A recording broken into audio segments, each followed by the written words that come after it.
All right. In theory, it is recording. Yep, good. It's recording. All right, can I have your name, please? Xander. You got to speak up. I'm deaf in my right eye, like I was saying earlier. Yep. Alexander. Bradshaw. Okay. All right. Well, while we're waiting for a few more people to go and sign in or show up, some of you have had me before in class. I moved up here. I made the move, left Texas, thankfully. Now I'm up here. And oh, we got another one. Yes, in your name. Mika. As in your last name, what's that? Kelly Montes. All right. Got it. The reason I asked for last names is because they put them in bold, so it's so much easier for me to find them on this page. So anyway, I moved up here, and so now you get the live and concert version of me. Who here has experience with APA 7? A couple, okay. Yep. Okay, you too? Okay.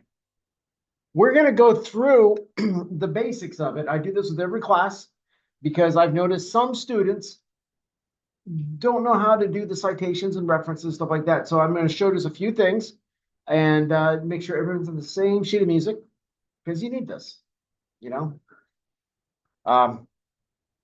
At least for my grading, you do, because I do look at stuff like that. Crystal Roberts, if you can hear me, I see your message. I already got you. You showed up as Crystal, so I got you, Crystal. And your name? Marifa. And the last name? Quiroz. Okay, we're gonna have to. Yeah, can you spell it? What's the last? Down to where you must say. Okay, good. I don't have the greatest hearing, and so when you speak to me, you're gonna have to speak up a little bit. Pretend like I'm an old, decrepit person. Okay. All right. So, well, anyway, to introduce myself, I'm Dr. Brian Gagnon. You can call me Dr. G. That's fine. On your papers, you need to put either Brian Gagnon, PhD, or Dr. Brian Gagnon, or Professor Brian Gagnon. The reason being is because attention to detail. You guys are in business classes. When you get out into the workforce, attention to detail is everything. And so when I grade your papers, I look at every little detail. Does it mean I'm going to take off 1,000,000 points if you miss a detail? No. But I will give you feedback. Okay, because I want to make you stronger. I want to make you better. All right. I'm ex-Navy. I was in the first Gulf War. I'm ex-Army. I was military intelligence. Navy, I was a corpsman, which is the medical field. In the Army, I was military intelligence. Let's close this door.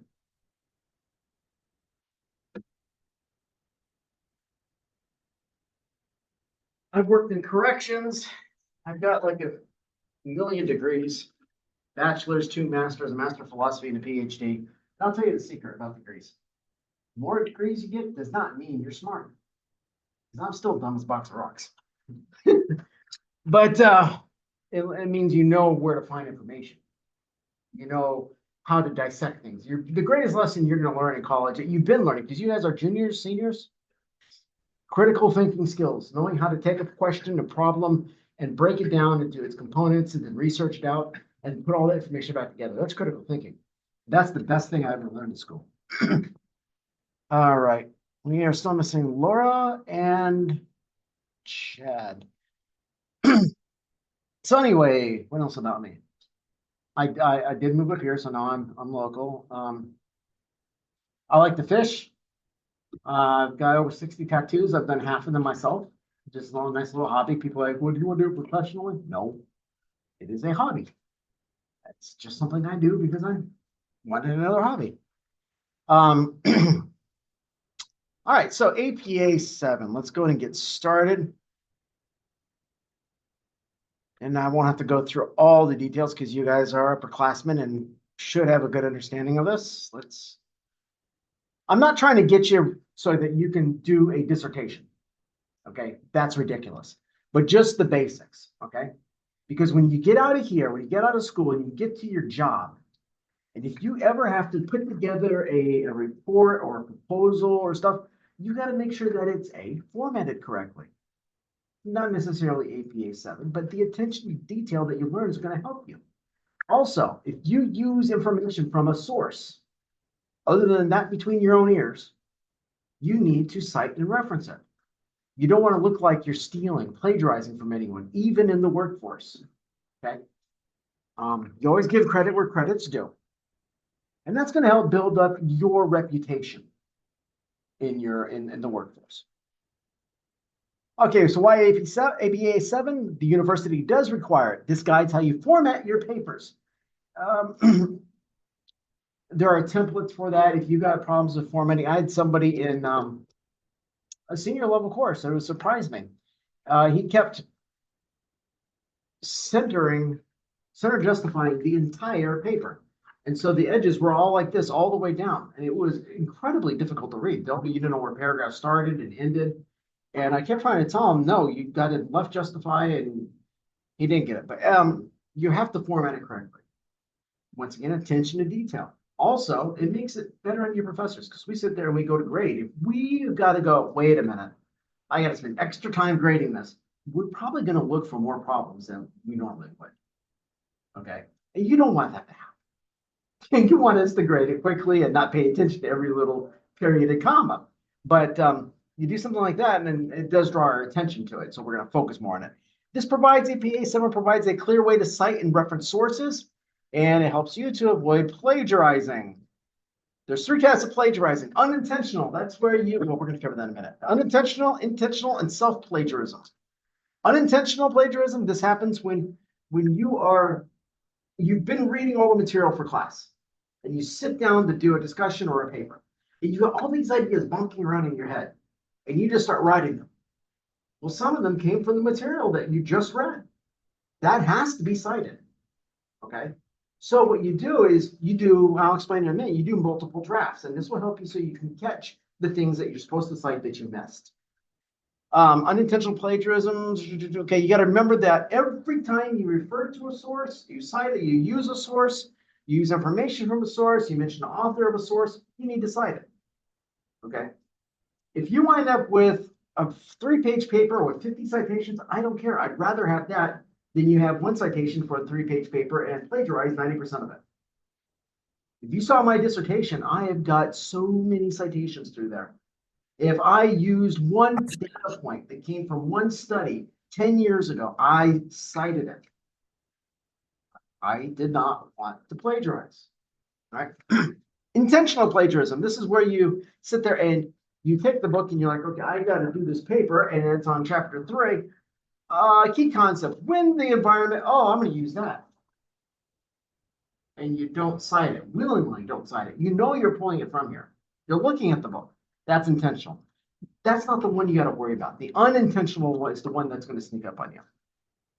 And then there's self-plagiarizing, which really isn't going to affect you that much in the undergraduate level. At the doctoral level, after you've had a number of things published, stuff like that, yeah, that becomes a big problem. For instance, I'm working on a conference paper for next year, okay? And it's based on my dissertation. And I got a co-author. And anyway, long story short, ending, I'm citing myself left and right in that thing. Not because I want to look good, but because I don't want people to go, you plagiarized yourself. I want it to pass every bit of scrutiny. Okay. Consequences, you could lose points on an assignment, of course. Disciplinary action for academic dishonesty, which could lead to failing a course, loss of a scholarship, or expulsion from school. These are not good things. And I'm not going to drop the hammer on you because the first time your first paper comes in and there's one thing I see and yeah, this is questionable. I'm not going to lower the boom on you. I'm going to give you feedback. We're going to work together to solve these issues. Okay. I want to help you grow. Now, if we are in week 8, week 9, and we're still having the same feedback conversation, we're going to have a problem. I'm going to get the dean involved then. Okay.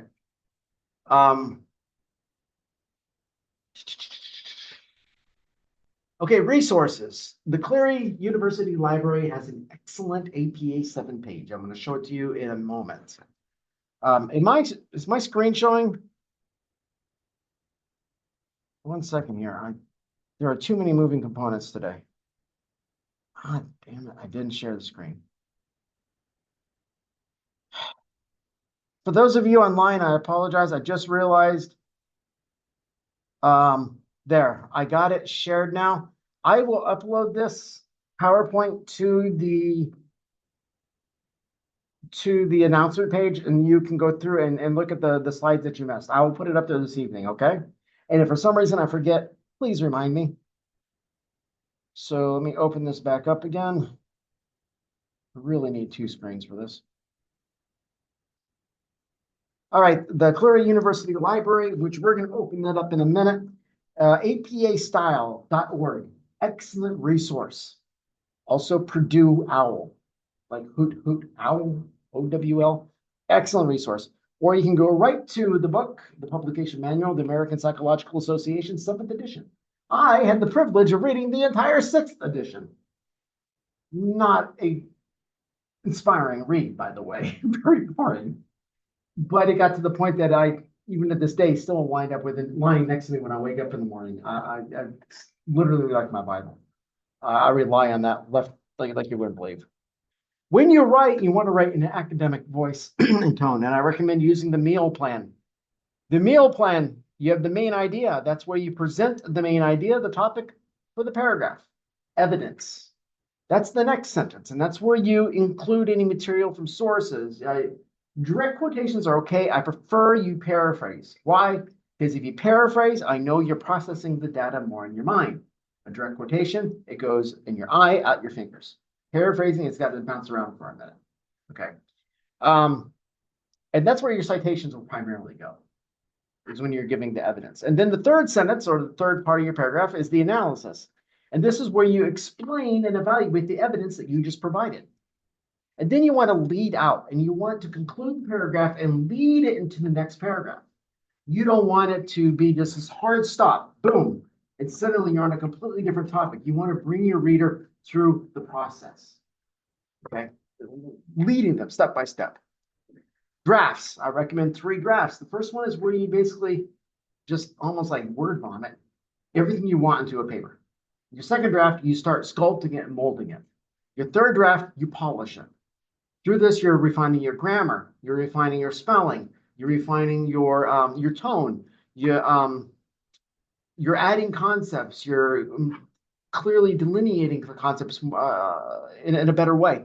And so really, that's where you're going to be getting the finished product. Run it through Grammarly. That will save your tail so many times. There's a free version. I recommend it. All right. It catches so many things. More is that was for another class. You guys have been in college for a while. Scholarly sources.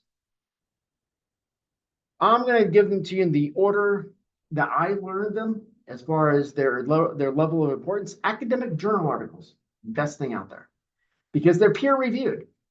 You have a source, you have a study, you've got this information that's gone through the peer review system. Which what that is, it's double checking the scientific method. It's part of the scientific method. Okay. You guys are in business school to go out and work in the workforce. I am a social scientist in this field of management, leadership, and organization strategy. I research the human interactions within organizations. I use the scientific method. So all that I do is got to go through every process, the same processes that a physicist would go through. And I think that's awesome, because what we get at the end is we get a product that will stand the test of time. All right. Then you have academic books. I put that in level 2. They're great, but make sure it's an academic book. That includes your textbooks. Now, websites of governmental bodies or universities, I put that about midway through. They're good. They're not the best, but they're good. You can rely on the information there.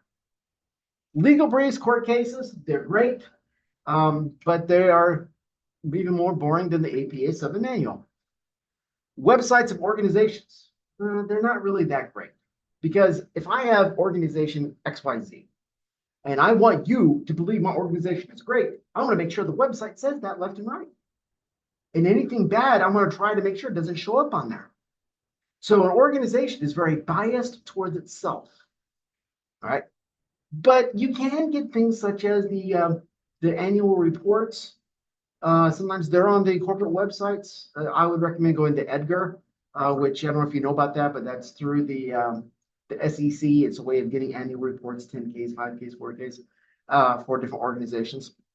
That you can trust because that's a document that's got to go through multiple levels of review.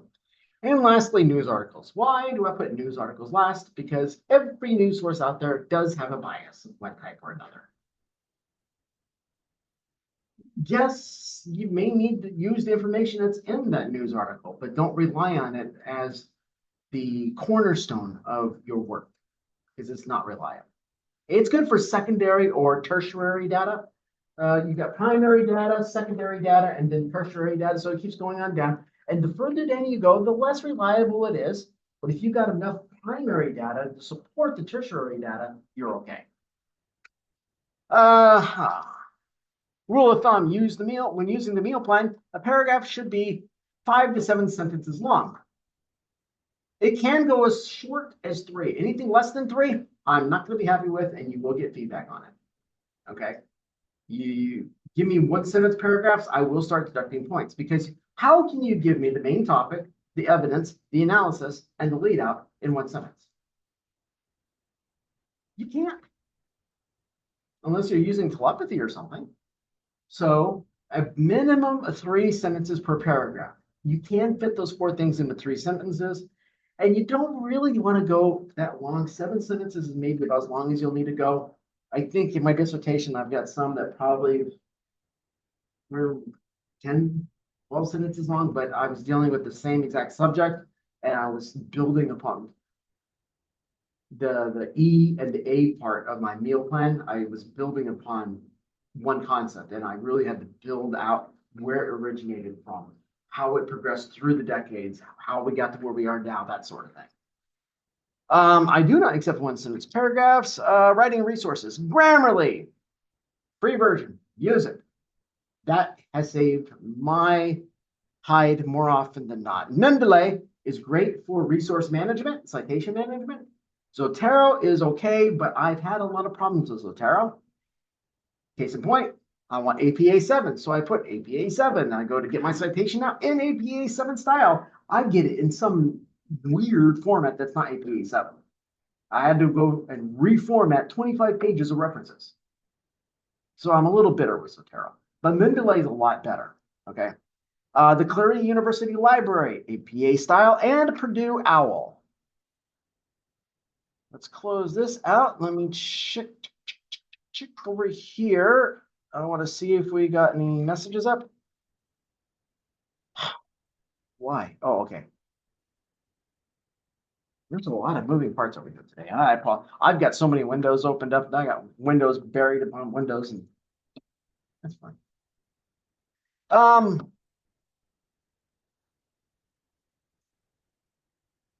Yes. The Cleary website. Let's do that next. The what do you call that? The library. Cleary University Library, and I will share this with our friends online. There, and I should be sharing for our online cohorts. Would you just do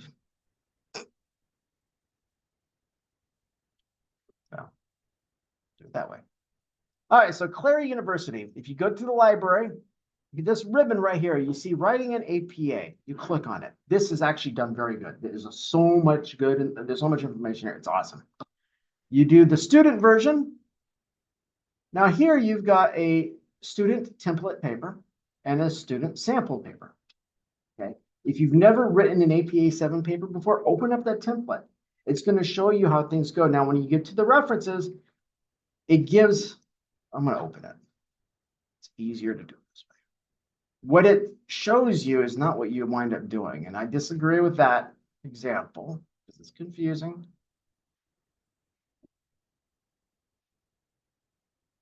And let's try to share this screen, and we'll share the screen. There, that should work. All right. Cover page. Always use a cover page for papers. Anything more than a discussion post, you want a cover page for. I've got 5 classes going right now. You don't want your paper to get mixed up in there somewhere where I'm sitting and I get it. Sometimes students I have problems with their papers coming through Canvas when I say email it to me. Because I want to be here for you. And then I get it. I don't want class there. And I've got to go through 150 students and figure out who sent it for which class. The instructor's name, like I said, you want to go ahead. To have a PhD means you spent 10 years in school. To have a master's, you've done usually 5, 6, 7 years in school. So when you got a professor with a master's, you include their degree behind them, right behind their name here on this cover page. Professor Bugs Bunny, MBA. In my case, Brian Gagnon, PhD. You don't have to put all my degrees. That's ridiculous. Just put or put doctor in front or professor even. But you don't want to go up to a professor and say, "Hey, Joe, how you doing? This guy's grading your papers, man." You want to make sure that you give some respect to them. This may sound weird, but I spent 10 years as a student. I never once would go to my professor and say, "Hey, Charlie, I knew they would be grading my stuff, and I didn't want to tick them off." So we go down. Obviously, it's just that your paper was justified left. This is a level 1 title. If you need anything more than that, please contact me and I'll teach you how the different levels of titles, because there's 5 different levels of titles in APA 7. We don't need to go through them right now. And then your reference page. Yes, you put the references here at the top and that's centered and everything else is justified left. But these areas that are in bold, they are literally for the example. You do not do this in your paper. I've had students do that. We don't include those in the paper. Everything in your references is A to B, alphabetical order, okay? And there's a format to it. You see here you have the author, then first initial. And there's punctuation in weird places that you got to catch. So it's author, his last name, comma, first initial, period, a space. You open parentheses, you put the year that it was published, close parentheses, put a period. And for a textbook, the title is in italics. For a journal article, the title is not in italics. The journal title is in italics. So you're going to have to pay attention. I'll show you where all the information is at in a second. And then you want to put the edition, whatever it is. And of course, if there's a URL, a publisher, a DOI number, you put that there. And now we're going to go back to the library. About halfway down the page, you see this reference format and in-text citations. Okay, so let's say you want to cite a book or a chapter in a book. You click on this drop-down menu, and it shows you the examples right here at the top, and then it takes you step by step by step, all the way down. I've got most of this memorized. You don't need that. Use this cheat sheet. It's going to save you time and make your papers look awesome. That's for the reference. Every reference must have at least one citation in the body of the paper. For citations, for this book, we would come here, click on that drop-down menu. You have parenthetical. With parenthetical, you make the statement, and then in parentheses, you put the author. If it's one author, you put their last name, comma, date of publication. If it's 2 authors, you put the last name of the first author, the ampersand, the and sign, this last name of the second author, comma, publication date. If it's 3 or more authors, you put the last name of the first author, a comma, then et al, et space al, period, comma, date of publication. All that's going to be in here. And this is easy. This is easy money. That's all right here. And I'll help you. I'll give you feedback and make sure that you get this all figured out. But I also have a video I uploaded to the announcement page on this. So now instead you want YouTube. You want to reference and cite YouTube. It has it all right there, step by step. Because every media format's going to be a little different.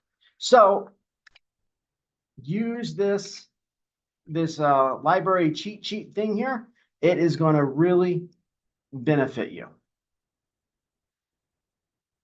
And then if you get really confused, just type in the search bar, how do I APA 7 reference a journal article, a book, a YouTube video?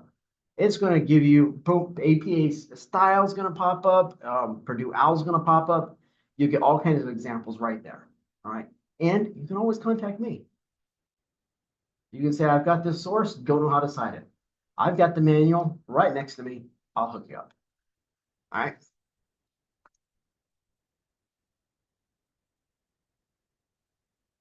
Let me check and see if Laura, she showed up. Let me get her marked off on here.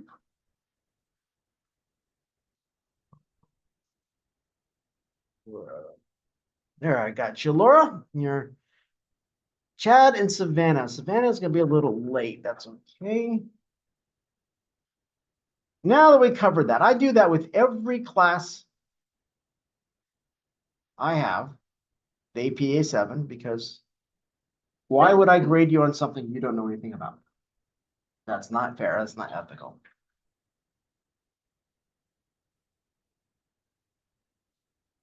All right, this course, I have got a measly 313 pages of outline for the content of our course. Good thing we got 16 weeks. This is a fun course. You're going to learn the psychology, part of the psychology that goes into teams.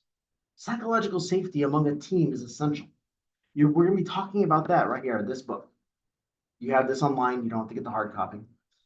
Then we're going to be discussing systems thinking, which is a subset of systems theory, which is a subset of complexity theory, which is under nonlinear dynamical systems theory, chaos theory, physics, evolutionary biology, network theory, graph theory. All these things go into the second part of this course. And that is how to analyze. I hope that camera decides to follow me. It was looking around the room like crazy a minute ago. Hello, you there? Make sure they can see.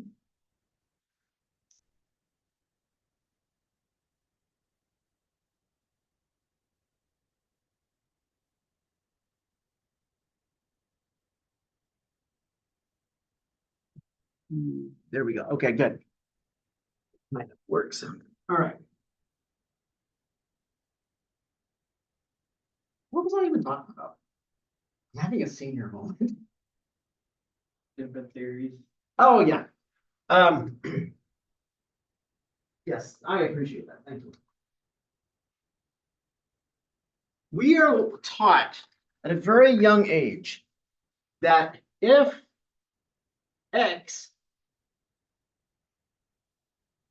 really, if X, we'll just say A, if A, then B. That's linear thinking. For an action, there's a reaction. This is very true. When we're looking at right here, what's going on with you? What's going on with you? But if I want to know what's going on with this class, I've got to look at each and every person individually, analyzing, evaluating. Then I step back, metaphorically speaking, and I look at the whole thing using synthesis instead of analysis. I look at the whole system. How do you interrelate? What connections are there? Interpersonal communication. Okay. What variables are at play? So instead of this, we wind up with A, B, C, D, E, F, then big question mark. All variables are A, B, C, D, E. Okay. This is the way life is. Multiple possibilities leading up to a point of decision that lead to one of many different consequences or outcomes. That's basically what you're going to be learning in the second part of this course, is how to view this in the standpoint of business management as a leader. Because it's not just this linear way of doing business, of thinking. We're humans, we're complex. All these variables go on. I might be having a bad day, and I'm grouchy and angry. You think I'm just being a problem. In reality, my plumbing broke down on my house. There's a flood. My dog is at the hospital. My mother is in the hospital because her chemo, my whole world just came crashing down. But you wouldn't know that unless I told you most of us self-censor. We're not going to share. That takes each person on a team being willing to include one another and say, hey, you doing okay? Let's go grab a coffee at the mess room, coffee mess, and let's have a chat. What's going on? Then you find out my world just crumbled. Now you know why I'm having a bad day. I'm not just being a jerk. But all these factors come into play. And any one of a number of possible outcomes could happen. So which one is most likely? That's what a leader's got to work at deciding.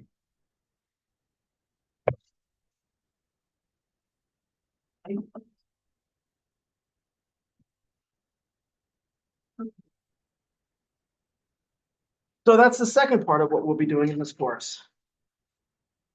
So let's get started on psychological safety for teams. And do a share.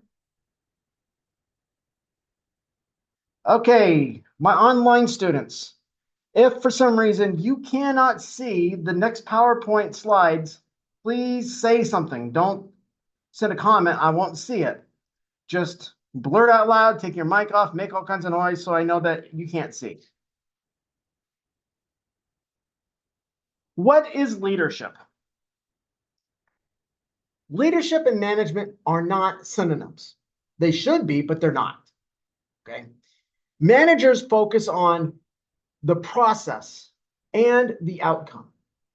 Leaders, they really evaluate, try to understand, seek to get the grasp on how they can bring out the highest potential in each person. We're a team.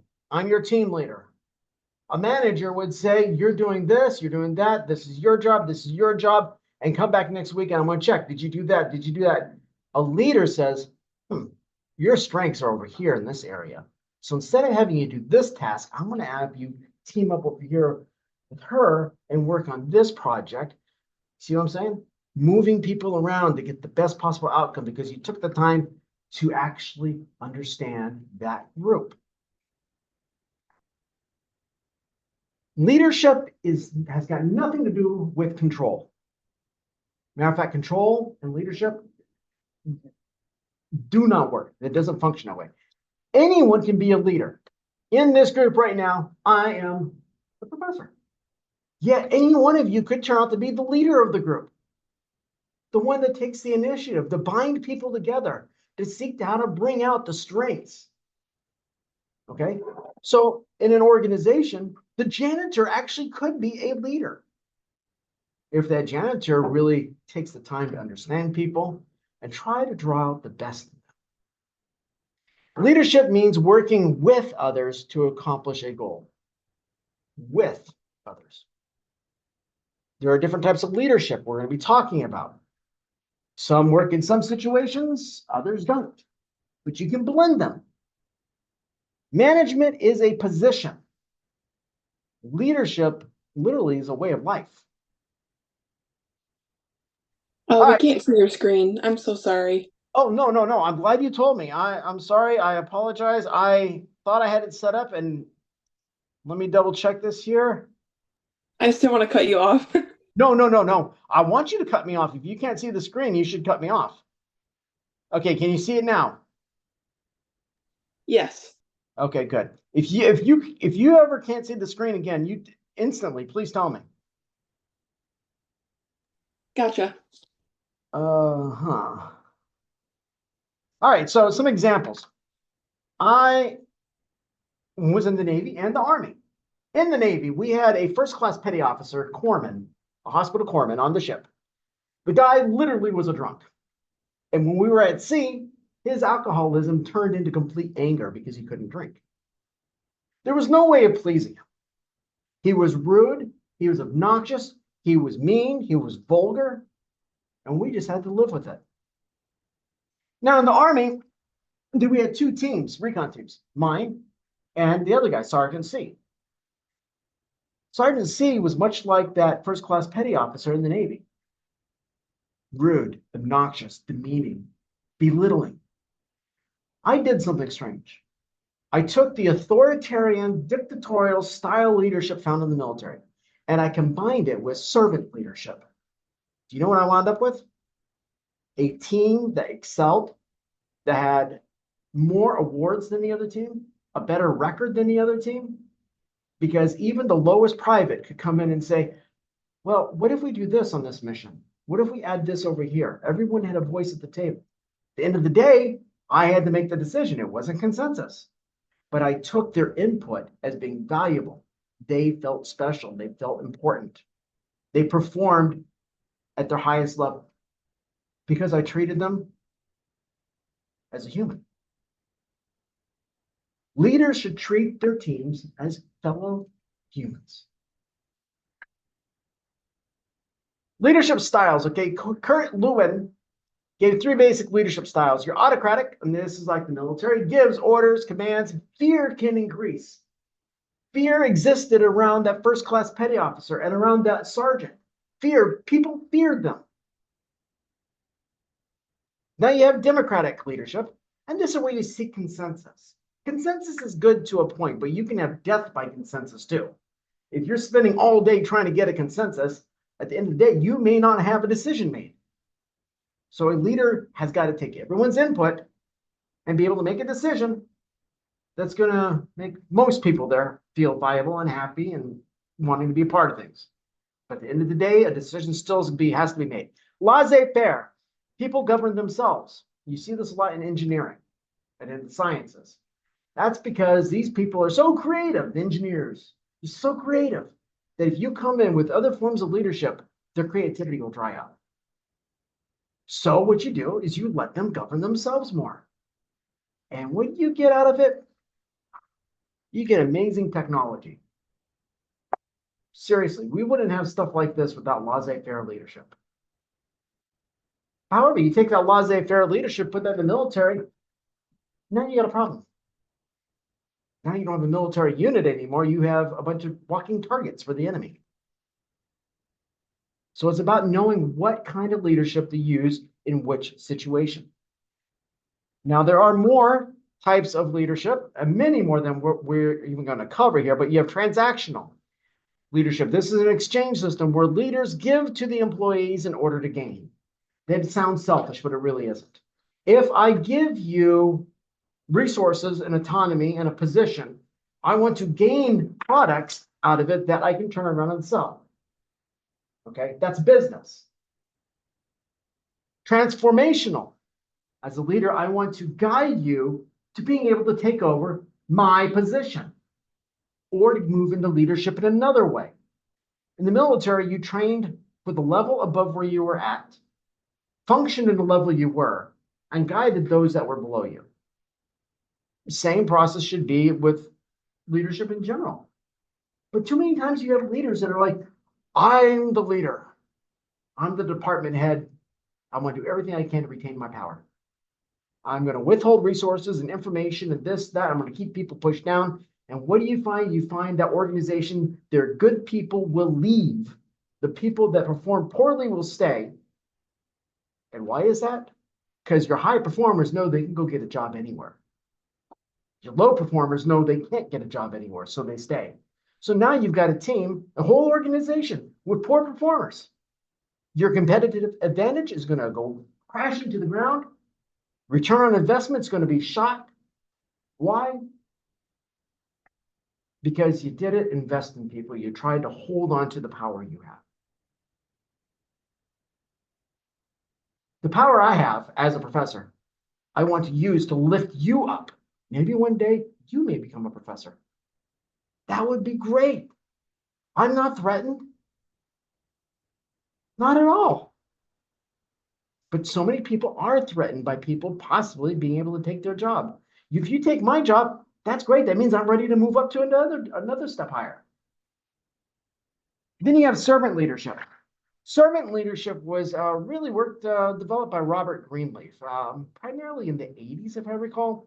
And this is where a leader seeks to serve those under them. Now, this doesn't mean that leaders are always getting coffee for everybody. No, sometimes sure, but rather there's a concern, there's empathy in the leadership. What's going on in your home? Are you doing okay? You tell me, okay, there's a plumbing problem going on, or maybe someone's sick in your family.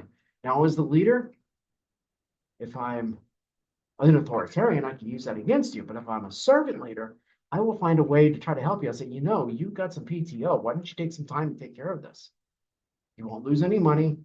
Or why don't you take half a day off? We'll cover you. So a servant leader seeks to transform those under them, seeks for that transaction to occur, and is able to. You can be a servant leader and be in an authoritarian leadership position. I did it as a sergeant in the Army.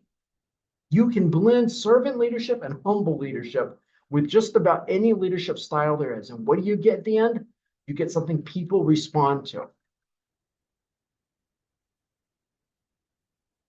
In your textbook here, Clark says fear has no place in leadership. So what examples can we think of about fear in leadership? Have you ever worked for a boss that made you feel fear?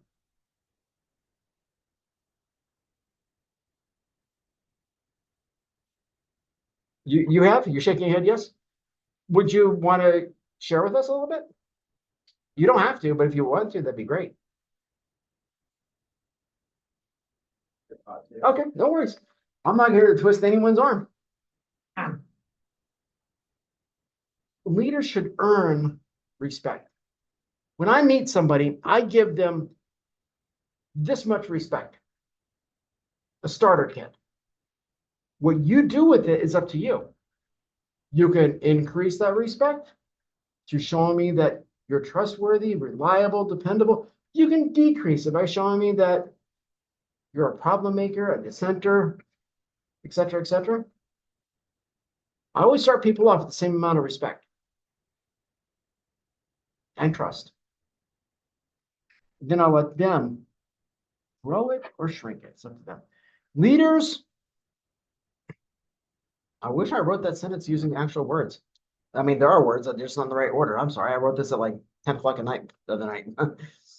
Leaders work to increase intellectual friction while decreasing social friction.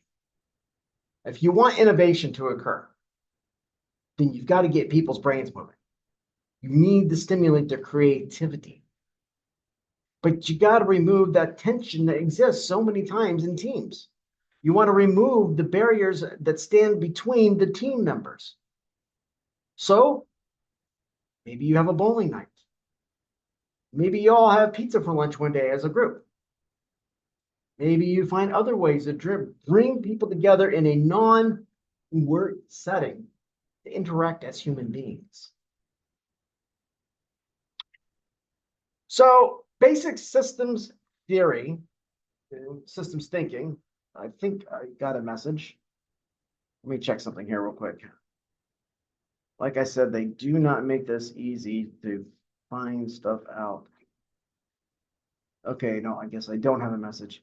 If anybody watching online has a question, use the little raising the hand feature because I won't see the messages in time, but I will see the raising of the hand. So if you could do that for me, I would appreciate it.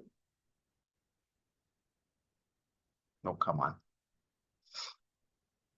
We were talking earlier about the individual parts in a system. Those are known as nodes or elements. Your individual human beings, their processes or policies within that system. The system, in this case, let's use Cleary. Cleary University is a system, okay? The nodes would be all the students, the faculty. Those are all the nodes or elements. Now, within a system, you can have smaller systems. So within the system of Cleary University, we've got Management 4950 right here.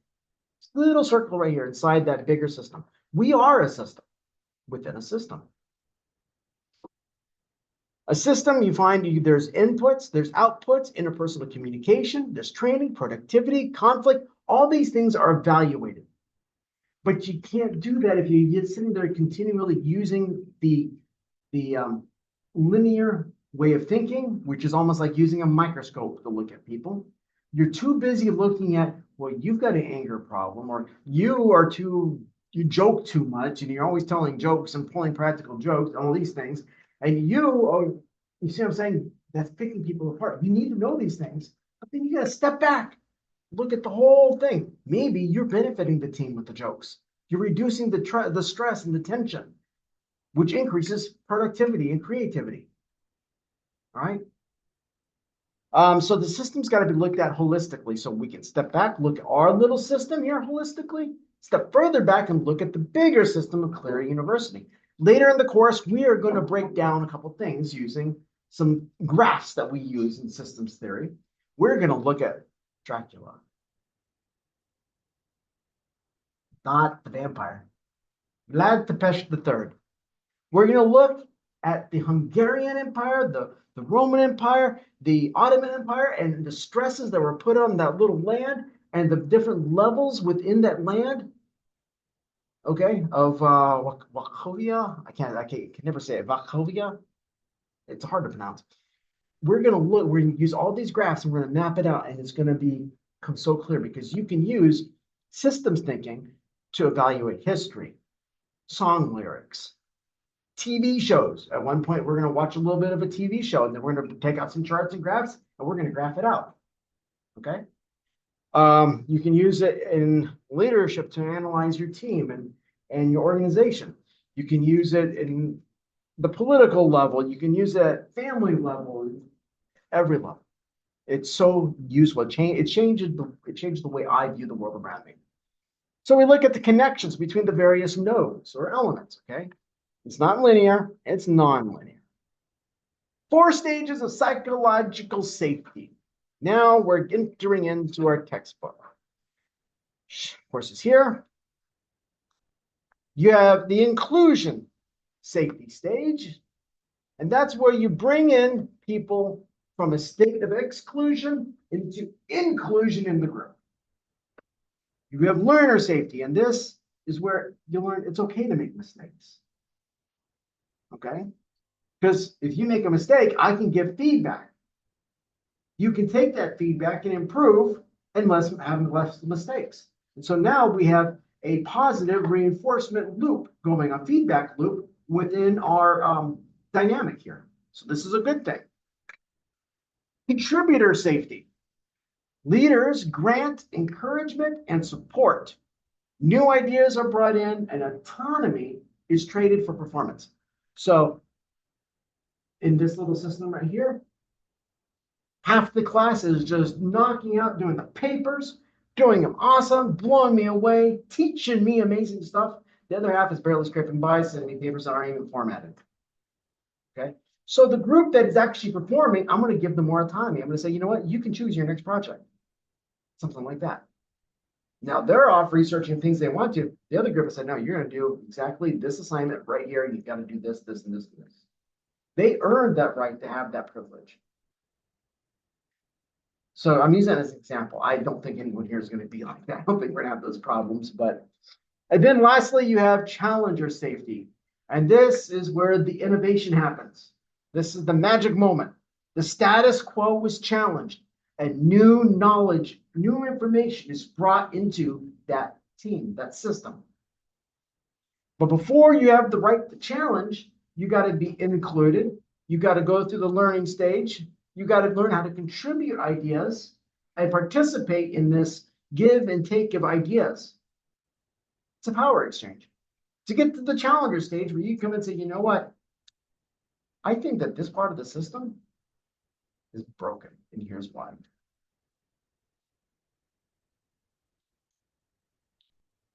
Threats and judgment. Threats and judgment will stifle curiosity. Curiosity is a driving force in innovation or of innovation. Competitive advantage. Who here knows what that is already? Okay, great. Competitive advantages refers to the factors that allow an organization to produce goods or provide services better or cheaper than their competitors. You see this in organizations. You can see it in social groups. You can see it in nations. Okay. And the competitive advantage does shift over the years. You look at the United States 100, 150 years ago, our competitive advantage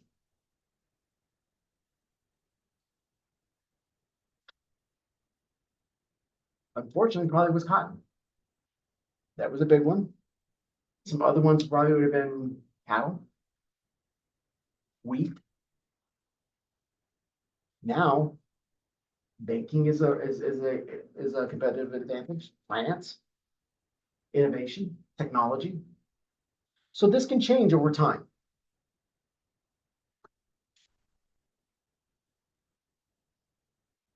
When we're looking at these stages, we got to consider what people need.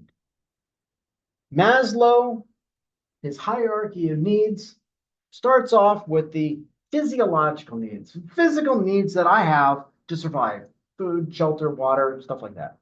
Safety needs to feel, I need to feel like I'm not going to be physically or emotionally attacked or assaulted in the place where I'm working. I feel secure. I feel like I'm not going to be ridiculed, judged, made fun of.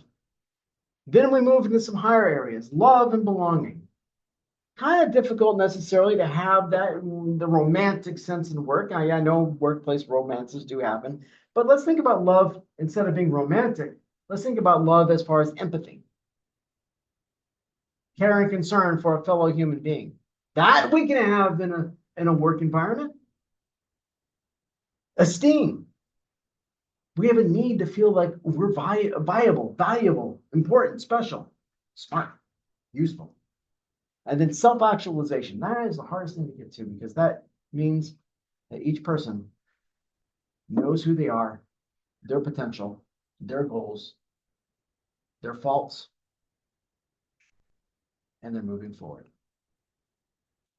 We need to bring this into the team. Clark, he discusses this and he lists it a little bit differently. Under psychological safety, he put fulfillment of needs, belonging needs, and security needs. If you're familiar with McGregor's theory X and theory Y, there's a lot of similarity here. I just pointed that out just as a little factoid, that if you are familiar with McGregor's theory X, theory Y, you'll see the correlation there. You don't need this for this course, because I don't think we don't cover McGregor at all. And then, of course, you got physical needs. People work for several reasons, but most people work because they need to put food on the table. They need to pay their rent. Some people work because they just are workaholics. Some people work to make social change. That goes into theories of motivation, which that's like organizational behavior class. But anyway, respect and permission are going to be something you're going to see throughout this book. At each level, there's respect that's required and needed, and there's permission that's going to be given. Respect is a general level of regard or esteem, according to Clark. And respect is to value or appreciate someone. Permission, according to Clark, this permission is to help others participate in the social unit.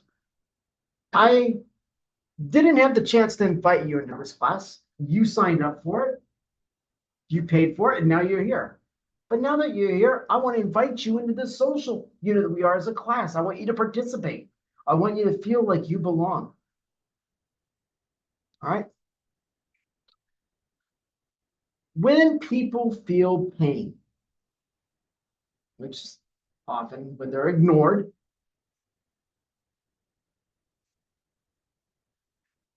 you don't have inclusion safety. They don't feel like they belong. People feel pain when they feel judged, when they feel ridiculed. When that happens, people self-censor. If you're in a group that's been working together, talking, and one day you come in and there's one person just sitting in the corner. He's been here the whole time, but now he's not talking.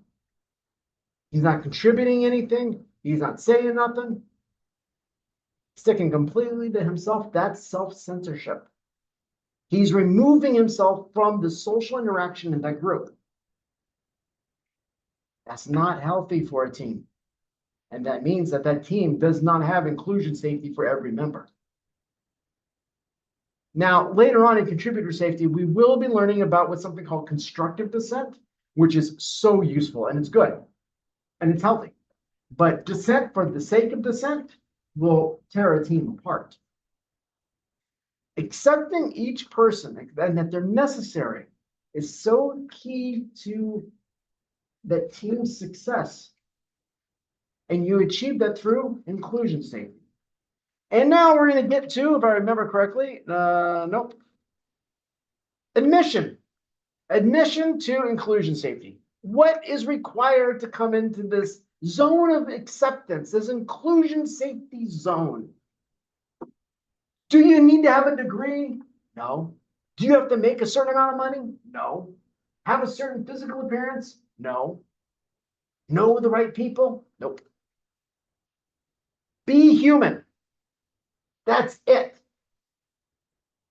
Obviously, if you want to enter into the physician community, you first have to be a physician. Let's be honest here. You're not going to take a mechanic and turn him into a doctor just because he changed people he hangs out with. And you're not going to take a doctor and make him into a mechanic the same way. But within a group of doctors, there's no extra criteria. Just being human is enough. And there, being a student, that's all you had to be to come in here. Outside of that, being human. That got you your passport stamp, that got you your entry, you're in here, you're part of the team now. All right? Being part of the human race is all that's required to prove a person's worthiness to be on that particular team. Once again, like I said, a group of doctors, they have to be doctors first. We're not going to be crazy and think that anybody can just walk in and become a doctor. That's not what we're teaching. But within a group of people, students, all it took to come in here, being human. So accomplishments, degrees, social status, doesn't matter. In my doctoral research, I built my framework up using social identity theory, social exchange theory, stakeholder theory, interwoven with corporate social responsibility to define equity, diversity, and inclusion, also known as DEI. I bring this up because teams are going to be full of diverse people that are brought in and included in an equitable way. Meaning, people from all over the place can come in, their differences don't matter, they're human, that's all that matters. They're brought in, they're accepted and included, and they're treated fairly like everyone else.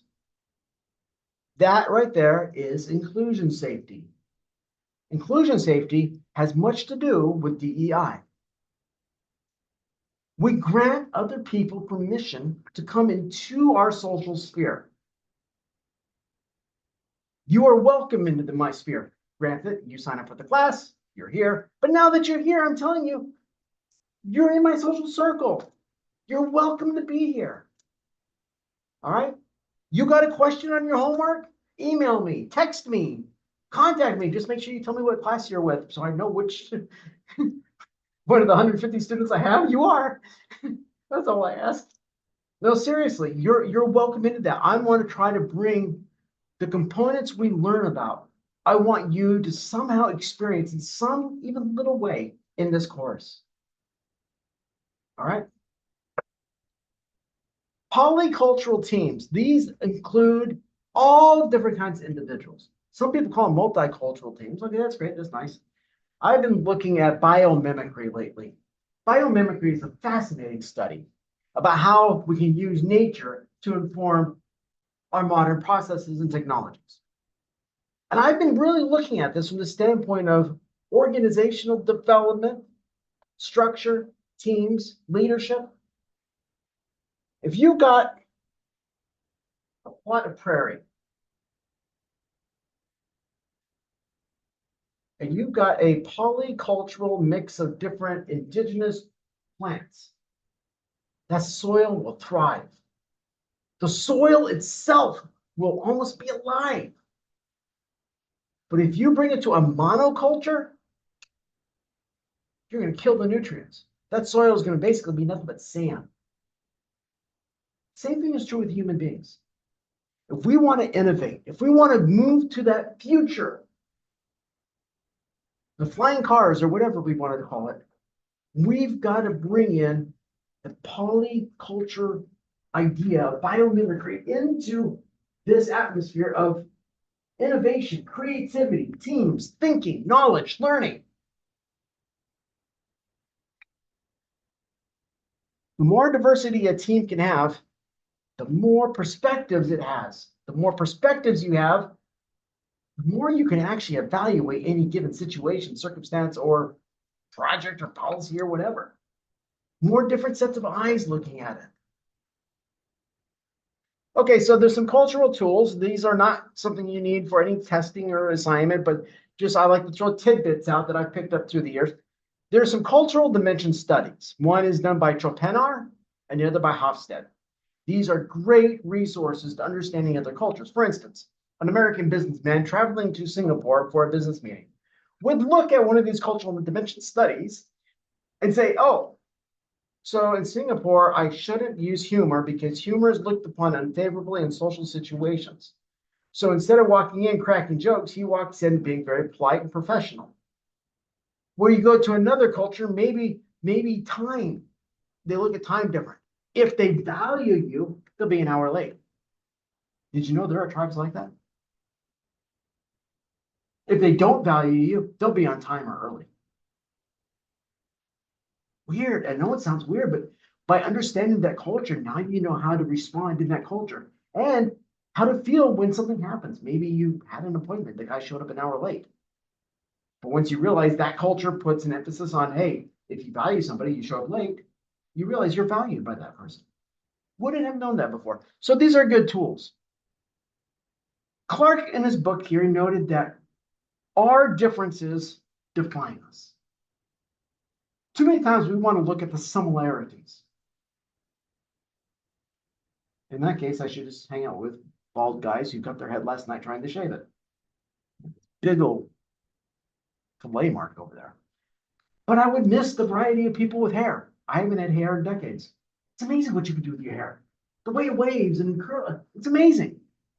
Blows me away. I haven't had hair on my head for so long, I don't remember the last time. I don't remember what it feels like. So if I'm in a room with people that are thinking just like me, all it is a mirror. You don't grow. But if you're on a team and there's all these different people, there's a beauty, a vibrance that comes out, a life.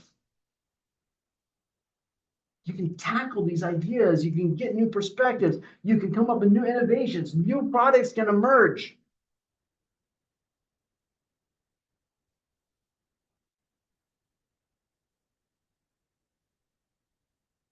I don't even, this class is over. What time? I've been going on like crazy and I just realized I probably should pay attention to the time. I think so too. I think you're right on the money here. I am very passionate about this particular class. Yes, well, thank you. It's my favorite class ever. It's humans in social settings, whether it's industry, business, production, family, society, social groups, going to the store.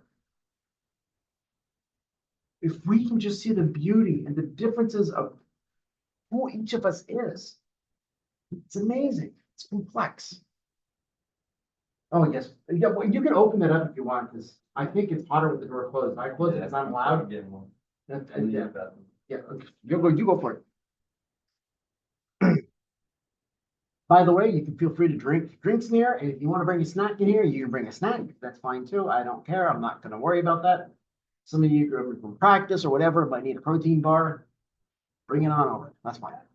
All right. Let me check how far we've gotten with slide number we're on. Cultural tools. Okay. Oh, wow.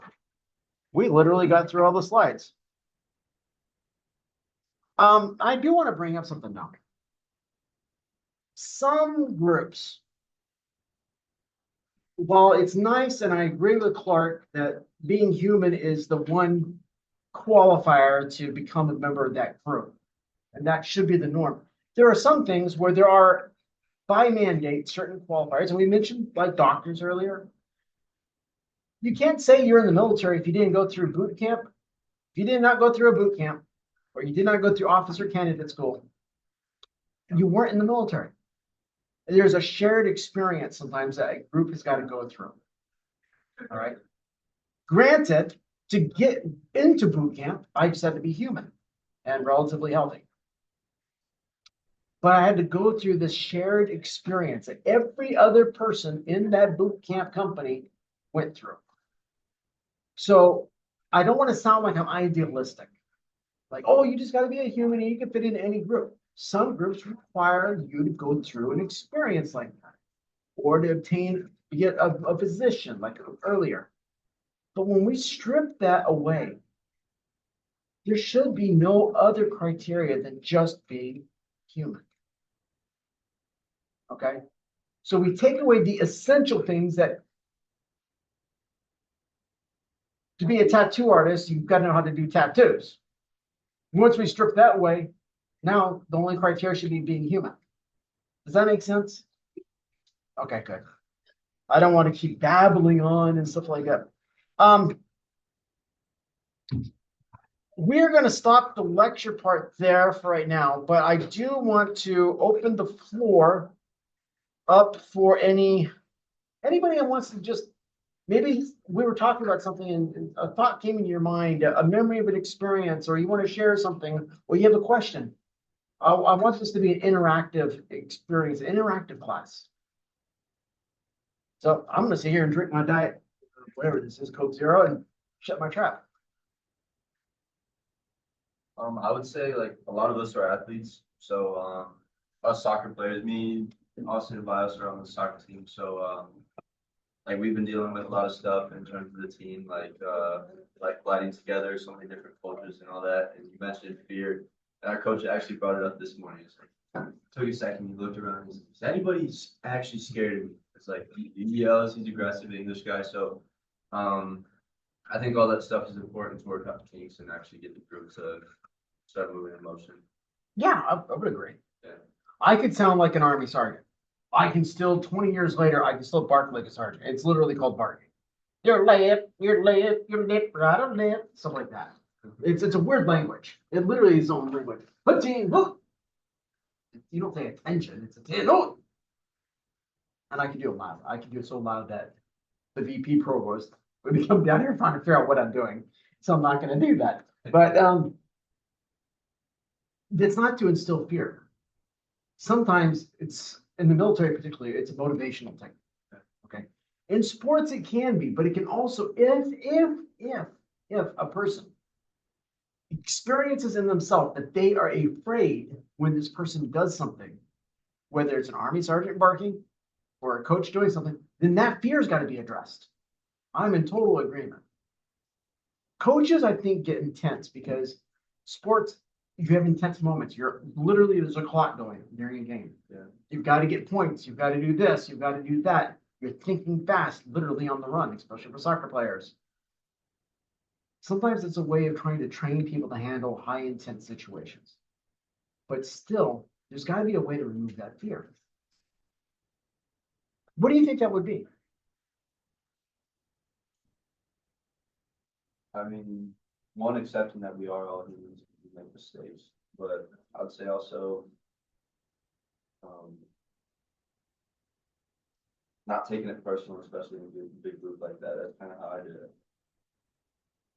You know how many times I've had a drill sergeant?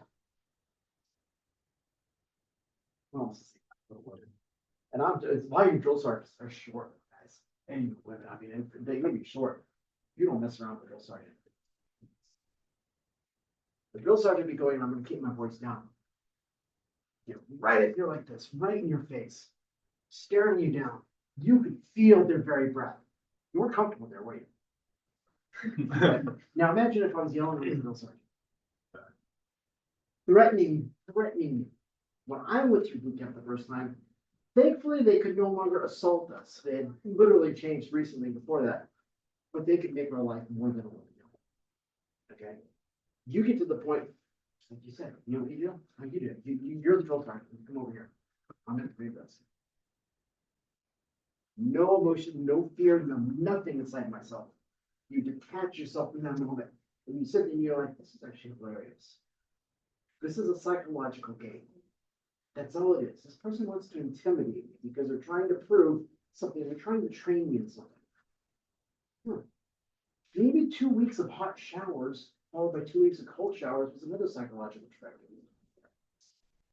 So by sitting and detaching yourself from it for that moment, you can find, hey, it's funny. I don't laugh at the kids because they will hurt you. But you can find the humor in something and then see the other reasons, the psychological reasons behind it. Usually has to do with motivation. Thank you very much. Thank you for your appreciate that. By the way, I did that. I hope you didn't take it threatening because it was not intended that way. I used to work with max level offender inmates. And you know how I never had a physical altercation. Do you know how I did that? Not that I could throw people to the ground and beat them up, which I could. But no, that wasn't it. I treated them like a human being. And at that point, I hadn't even gone through any of my training in this field. There's something innate in our minds that if we treat somebody like we want to be treated, oh, wait a minute, that's in many religions too, isn't it? See, I didn't mention earlier, I'm actually a graduate level trained theologian. My first master's degree is in theological studies, which is weird because I'm actually, and please don't be upset, I'm not going to try to change your views. I actually became an atheist after seminary. I was a pastor for 10 years and I went to seminary. After seminary, I said, I don't know. I can't say I know. So if I can't say I don't know, then I got to continue looking and just not claim anything. So I'm what you would call it, like atheist. I'm always open for new ideas and new things and stuff like that. I'm always looking, but I don't say I know anymore. Okay. Many times people need to learn to detach from a situation and not look at it through their emotions. So we're going to learn later on. Barry Oshry talks about our previous class, one of the two. Our logic, our reason is nested inside of our emotions. Simultaneously, our emotions are nested inside our logic. They're nested inside each other. But when we allow the emotions to overtake a situation, it can cloud how we see it. But if we allow logic to overtake and over control how we see a situation, we miss out how other people feel. Empathy. So there's balance. Now, the thing about balance is not 0 here, 100 here, 50 in the middle. That's balance. No, balance is a zone. 40 to 60. I told my ex, if we can get 40 to 60 balance zone in our relationship, we'll do fine. So instead of that, she went out and she did it. So she's nice. That balance zone. Too many people want something so precise, you'll never have it. Just make it about a zone, a region. In the case of the soccer team, maybe the upperclassmen take some of the junior classmen across the street to McDonald's or something like that, buy them a shake and sit and talk and treat them like human beings for a little while. You see, the coach doesn't have to be the leader. You can be the leader. You can take some of those guys that are feeling the fear, take them under your wing, and teach them that there's nothing to be afraid of. I like that example. That was good. Anything else anybody want to contribute? We got a few more minutes if you want to use it. Anybody online? Anybody I else? had a question about the discussion board. Yes, Bonnie. So with the introduction, I did my post and everything, but I was unable to hit reply on anybody's responses. I will take a look at that this afternoon. I may not have an answer for you till tomorrow, but I will look into that. Okay. And Okay, thank you. This is week 1. I expect some issues, technology, various things that come into place. I'm very forgiving during week 1. Bonnie, I've had you in class before too, I believe. Yeah. So you don't worry. Thank you for letting me know. I'll look into it. I'll see if other professors are having the same problem. And maybe there's a setting I have to change. If that's the case, then I'll do that. But the first week, we're all ironing things out. Okay, you should have seen me in my first class this morning trying to figure out how to get a system up and running. It was crazy. I had to get Eric from my team there. So just be patient and always any of you feel free to let me know if there's a problem with anything with Canvas or anything else. You're welcome into my sphere. Okay, I literally mean that. This is my favorite class in the world to teach. And I want by the time you get to week 16 for you to go, you know, that was one of my favorite subjects. Not because of me, but because of what we're learning. Thank you, Bonnie, for pointing that out. Anyone else have anything?